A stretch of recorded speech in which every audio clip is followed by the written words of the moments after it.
السلام عليكم، عاملين ايه؟ يا رب تكونوا بخير وانتوا بتتفرجوا على الفيديو بتاع النهاردة. في حلقة النهاردة هشارك معاكم روتيني في لم المتراكم قبل امتحانات الشهر.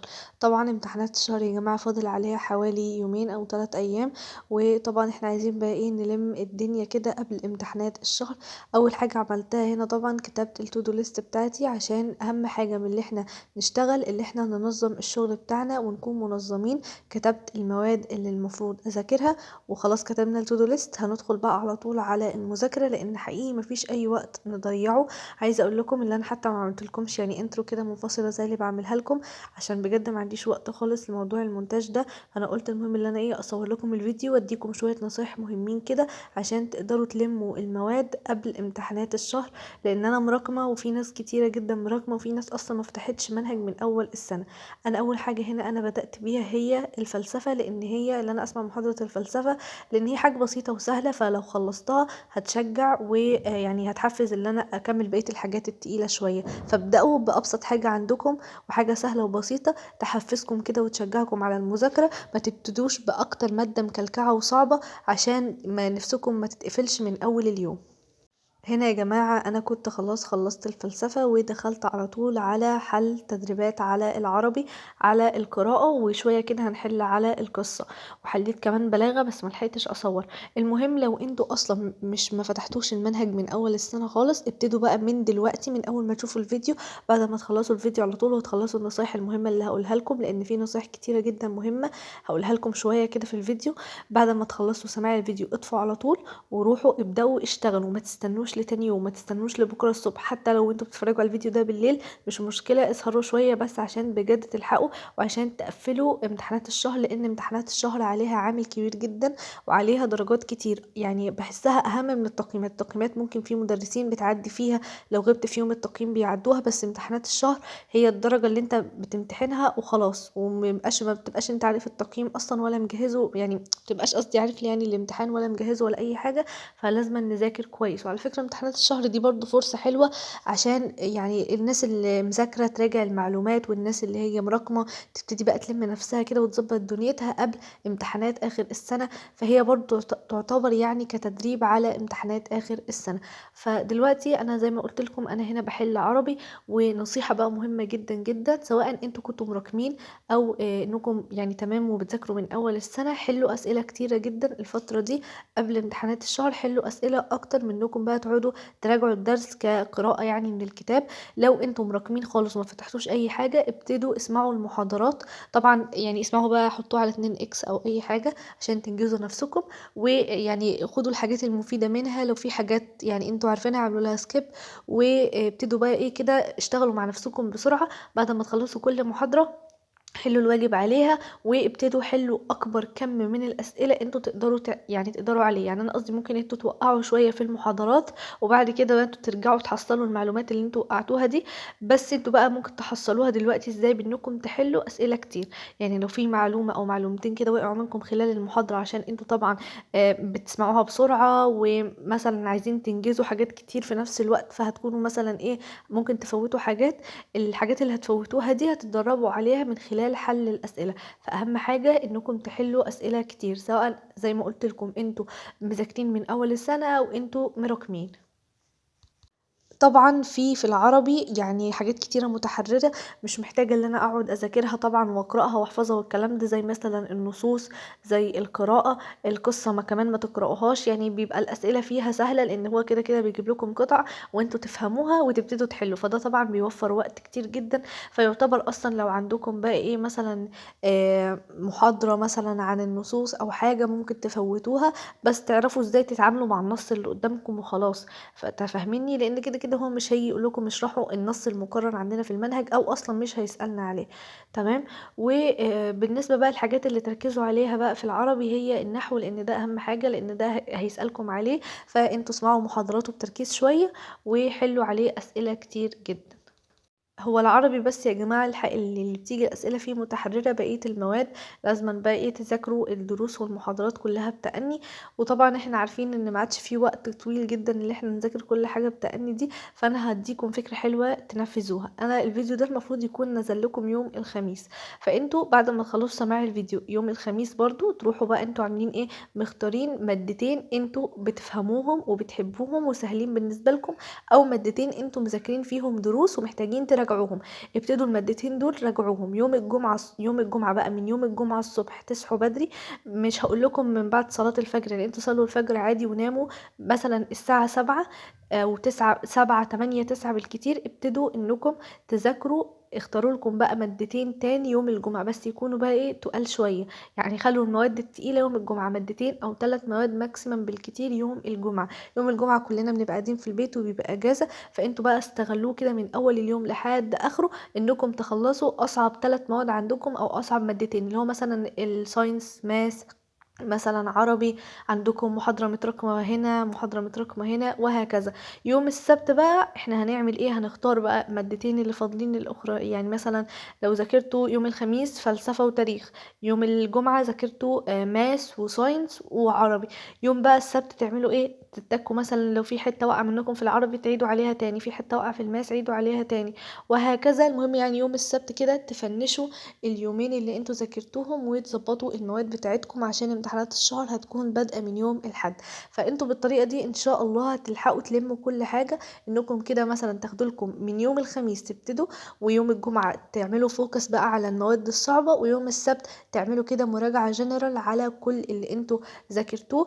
طيب يا جماعة، لو انتوا ما فتحتوش منهج خالص من اول السنة وما عارفينش اي حاجة عن المنهج ولا اي معلومة، مش فكرة مثلا مراكمين درس او درسين او محاضرة او اي حاجة، لا انتوا حرفيا ما فتحتوش المنهج، تعملوا ايه دلوقتي بقى؟ مفيش وقت انكم تذاكروا كل حاجة لوحدها. انتوا هتسمعوا المراجعة اللي هي بتاعت شهر اكتوبر. اغلب المدرسين او تقريبا كل المدرسين هيكونوا عاملين مراجعة بتاعت شهر اكتوبر، هيراجعوا فيها على المنهج كله. انتوا بقى عليكم، والمراجعة دي بتكون مثلا 3 ساعات او 4 ساعات. فانتوا برضو اعملوا كده، خلوا شوفوا بقى مثلا عندنا العربي مستر محمد صلاح عامل مراجعة هتكون يوم الخميس، هتكون يوم الخميس الساعة 8 بعد العشاء. مستر برضو العربي اللي هو مستر رضا الفاروق برضو عامل مراجعة اوريدي نزلت، ممكن تسمعوها. في بقى يعني كذا مدرسين كده شغلوا نفسكم. تاريخ في مستر احمد جمال منزل مراجعة. ماس او رياضة، علوم، انجليزي، كل المدرسين كده دوروا على مراجعة شهر اكتوبر واسمعوها وركزوا فيها وخلاص. وبعد كده بقى تسمعوا المراجعة، حلوا على طول بقى اسئلة وتدريبات. وزي ما انا قلت لكم، اهم حاجة في فترة الامتحانات سواء بقى امتحانات شهر امتحانات اخر السنة، هي انكم تحلوا اسئلة كتير. طبعا يا جماعة مش محتاجة اقول لكم انكم تجيبوا موبايلكم ده اللي معطلكم واللي بيشتتكم واللي بتفضلوا ماسكينه طول اليوم ومش بتذاكروا وتروحوا رامينه في اي حتة. ادوا لمامتكم، عينوه، اقفلوه، عينوه في الدولاب. المهم ال3 ايام دول اللي هو من يوم الخميس ليوم السبت ما اشوفكمش ماسكين الموبايل خالص. الخميس والجمعة والسبت اشتغلوا مع اللاب، او لو عندكم ما عندكمش لاب وبتذاكروا من على الموبايل، يبقى تقفلوا بقى او مثلا تمسحوا كل الابس تاني وبعد كده ترجعوا تنزلوها. اي حاجة ليها علاقة بقى بالسوشيال ميديا غير يوتيوب، وتركزوا بقى وتعيشوا بقى مع اليوتيوب، تسمعوا بقى عليه المراجعات. تحلوا مثلا، تشوفوا بقى اسئلة او امتحانات وتحلوها عليه.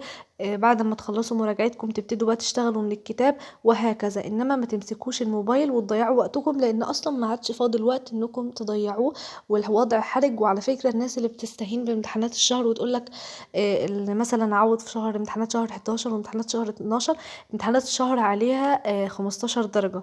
فيعني الموضوع مهم جدا، وبعد كده بيفرق في الدرجات بتاعة اخر السنة. والناس في ثانوي بتجيب درجات وحشة ليه؟ عشان موضوع الامتحانات والتقييمات الناس بتهمل فيه. فبجد ركزوا. وبعدين حاجة حلوة انكم اصلا تدخلوا امتحانات اخر السنة وانتوا ضامنين انكم كده كده ناجحين، احسن من انكم بقى داخلين اصلا عارفين نفسكم انكم غلطانين في التقييمات، ناقصين في التقييمات وناقصين في امتحانات الشهور. فانتوا خايفين انكم كمان تغلطوا في امتحان اخر السنة وتجيبوا درجة وحشة. فعلى كل الفيلم ده؟ ركزوا مع امتحانات الشهر عشان تضمنوا بقى انكم ان شاء الله في اخر السنة تجيبوا درجة عالية. دلوقتي طبعا انا خلصت دلوقتي بقى حاجات كتير، خلصت كده الساينس وخلصت العربي وخلصت سماع محاضرة الفلسفة. دلوقتي بقى هندخل على التاريخ. طبعا ده كان اخر اليوم بقى كده، فبدأت كده اذاكر درس التاريخ الاخير. احنا عندنا مقررات الشهر في التاريخ الوحدة الاولى واول درس في الوحدة التانية، فده اول درس في الوحدة التانية. انا كنت سامعاه من حوالي مثلا 10 ايام او حاجة كده وما ذاكرتوش، فانا بقى دلوقتي هبتدي اذاكره واحل تدريباته. وبالنسبة يا جماعة بقى المقررات الامتحانات شهر اكتوبر يعني في بقية المواد هنزلها لكم كده في بوست برضو على يوتيوب عشان لو عايزين تعرفوهم. هو عامة اكتر صراحة مادة فيها دروس كتير هي الماس او الرياضيات. فيها 3 جبر و3 هندسة و3 تريج. مش عارفة تريج ده بالعربي صراحة بس هو تقريبا اللي هو علم المثلثات يعني، ده يعني على ما يعني اعتقد يعني. برضو اكدوا لي المعلومة دي في الكومنتس. ما علينا. فانتوا المهم كده زي ما قلت لكم، لو انتوا مراكمين الدنيا خالص يبقى عليكم بقى والمراجعات اللي هي بتاعه شهر اكتوبر. وقع منكم جزئيه او وقع منكم درس مراكمين محاضره، ابتدوا اشتغلوا عليها من دلوقتي. انتوا تمام ومذاكرين وكفاءه وزي الفل، اعملوا بقى ابتدوا بقى اعملوا كده ريفيجن خفيفه بانكم تحلوا اسئله. ما تقعدوش بقى تقراوا في الدروس كتير، حلوا اسئله على طول عشان ما تجهدوش مخكم. كده كده جاي اخر السنه وهنراجع تاني وتالت، فمش من دلوقتي بقى نبدا نراجع، وراجعتكم هي حل الأسئلة. وعايزة اقول لكم على حاجة، حتى يا جماعة لو انتوا كنتوا متأخرين ومراكمين وشايفين انكم ما تقدروش تلموا، لا شجعوا نفسكم وقولوا لنفسكم كلام ايجابي. عشان على فكرة احنا بنتأثر جدا بالكلام اللي احنا بنقوله لنفسنا. يعني لو قلتوا لنفسكم ان انتوا هتقدروا تلموا، هتقدروا تجيبوا درجات عالية، هتقدروا تعملوا اي حاجة انتوا عايزينها، تلقائي هتلاقوا نفسكم بتجيبوا درجات حلوة وبتفهموا وكل حاجة تمام. هنا يا جماعة أنا بحل التقييمات الأسبوعية والواجبات المنزلية، مهمين جدا لأن هم عليهم جزء من درجات أعمال السنة، وفي نفس الوقت هم يعتبروا تدريب إكسترا عن الأسئلة اللي بنحلها مثلا في الكتب الخارجية. وإحنا ما عندناش كتاب مدرسة ولا استلمنا التابلت ولا أي حاجة، بس يعني يعتبروا برضو يعني تدريبات إكسترا. فحاجة حلوة جدا إنكم بتحلوا أسئلة كتير، لأن أنا طبعا أنا قلت لكم الجملة دي كتير جدا في الفيديو، ما فيش مذاكرة من غير حل أسئلة. يعني اهم حاجه يعني اهم اللي احنا نذاكر، اللي احنا نحل اسئله. حل الاسئله بيبين لنا احنا فاهمين ولا لا، بيبين لنا افكار جديده احنا ما كناش واخدين بالنا منها، بيبين لنا نقاط القوه والضعف اللي احنا يعني عندنا في الدرس ده، وايه الحاجات اللي محتاجين نركز عليها تاني، وايه الحاجات اللي خلاص تمام. فحل الاسئله مهم جدا جدا. الحمد لله كده احنا خلصنا التودو ليست بتاعتنا، وخلصنا لمينا اغلب المواد المتراكمه علينا. هلم بقى بقيه الحاجات انا بقى كده لوحدي من غير تصوير عشان الحق اكمل انا كمان. وعايزاكم بعد ما تخلصوا الفيديو ده روحوا يا جماعه اقفلوا الموبايل بتاعكم وروحوا لموا المواد اللي عليكم واستعينوا بربنا، وان شاء الله هتخلصوا كل حاجه. وبس كده، ده كان فيديو النهارده، اتمنى يكون عجبكم واستفدتوا منه. وطبعا لو عجبكم الفيديو يا ريت تعملوا له لايك وشير مع اصحابكم وقرايبكم علشان يستفادوا هما كمان. ولو دي اول مره تشوفوني يا ريت تعملوا سبسكرايب للقناه وتفعلوا زر الجرس علشان يوصلكم كل فيديو بنزله. ولو عندكم اي سؤال سيبوهولي تحت في الكومنتس وان شاء الله هرد عليكم كلكم. واستنوني في فيديو جديد. باي.